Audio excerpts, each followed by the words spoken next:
On va vous expliquer un peu plus précisément maintenant où ces bateaux ont été bloqués, comment les choses se sont passées, parce que pendant qu'on entendait Dominique, on voyait cette fameuse carte dont vous commencez à prendre l'habitude avec ces petits points verts, ces petits points rouges et ces flèches dans toutes les directions. Alors ces bateaux, où sont-ils bloqués? Que transportent-ils? Eh bien c'est Fanny Weckscheider qui va nous expliquer ces fameuses cartes. Fanny, racontez-nous précisément comment ces tentatives de passage se sont déroulées.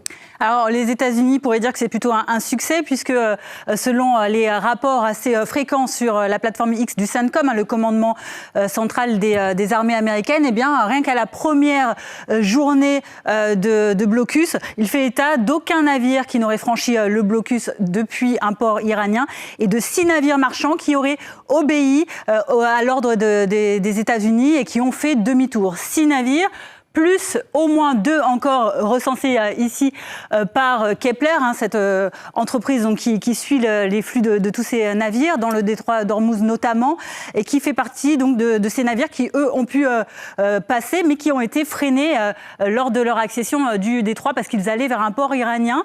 Ensuite, il y a le Wall Street Journal qui parle quand même d'une autre composante de ce blocus, parce que certes, il concerne tous les bateaux de toute nationalité, de toute cargaison, mais on rappelle qu'il exclut ceux qui ne vont pas ou qui ne viennent pas de port iranien. Une vingtaine de bateaux au moins ont pu donc entrer dans le détroit d'Ormuz en direction ou en provenance de ports donc non iraniens. Ça c'est le bilan à l'heure actuelle de ce que l'on a, sachant que le CENTCOM, encore une fois, communique aussi sur les moyens déployés pour maintenir ce blocus en place pour le moment.